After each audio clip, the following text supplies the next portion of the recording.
This guy has been inspected and approved by Luminous. Hey guys, this is SUNSfan and welcome to the official Dota Cinema guide to Mirana. If you aren't familiar with this hero, you may want to watch the introduction we did for her at the corresponding link. Mirana is an agility hero who's extremely flexible in nature.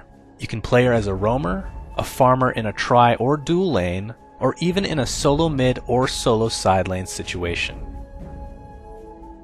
The skill build for Mirana can vary a bit, so we'll go over a few instances here. If you're in a side lane versus more than one, getting leap first is a must for survivability. If you feel more survivability is needed as the game progresses, then skilling your leap past level 1 is an option, but still not common. Aside from a solo situation, getting a level of Sacred Arrow to start is definitely a good bet, as being aggressive is the name of the game for Mirana and company. By level 5 you'll want to have 3 in your Starstorm, with 1 in both Sacred Arrow and Leap. This is a hero that at the very least skips her ultimate the first time around. The reason for this is the mana it takes to pull off is very high, and even disregarding that, it's still very tough to effectively do something worthwhile with a level 1 Moonlight Shadow anyway.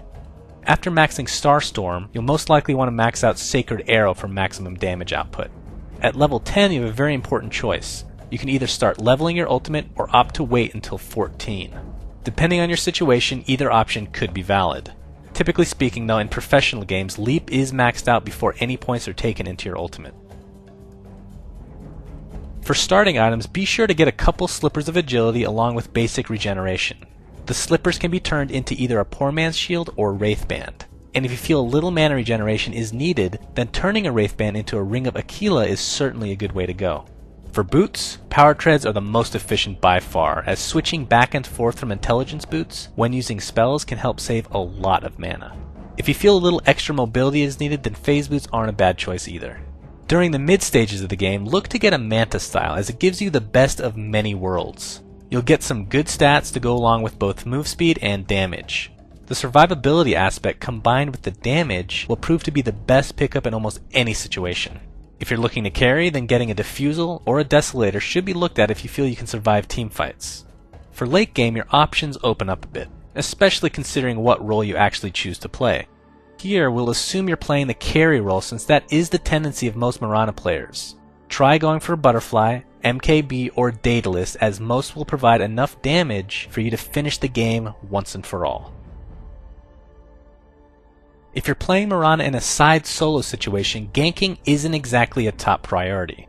Depending on how many you're laning against, it's your goal to get as many levels as possible, and of course survive at all costs. Be sure to use your leap judiciously as the cooldown is not very low. But if you're lucky enough to be the farmer in a dual or tri lane, try to set up some nice stun combinations with your Sacred Arrow. It would be preferable for a guaranteed stun in your lane to start things off, but of course if you feel confident enough to initiate with your pro arrows, then by all means. Getting at least one stun in conjunction with your arrow will net an easy kill since Mirana's early game spell damage is so high. And then there's your ultimate, Moonlight Shadow. Try to use this as an initiation tool first and escape mechanism second.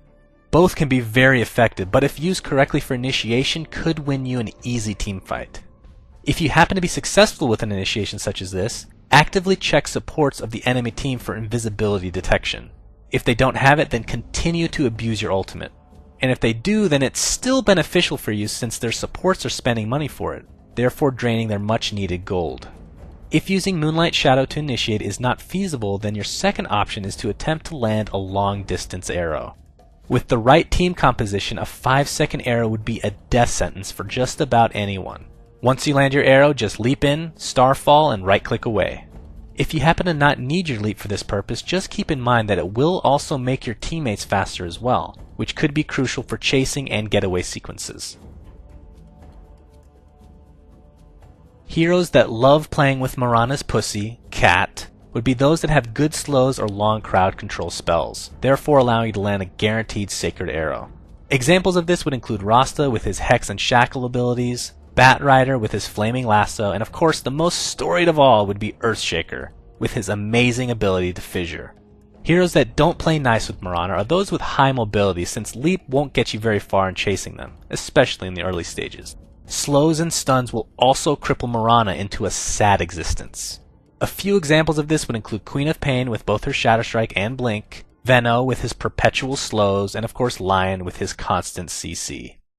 Thanks for watching, guys, and please remember to subscribe to our YouTube. Also, a special shout out goes to FlawlezZ and Luminous for their help in writing this guide. You can check them out at their respective YouTube channels, which are linked in the video description. And finally, be sure to check out our new website at dotacinema.com, where you can find a ton of Dota 2 videos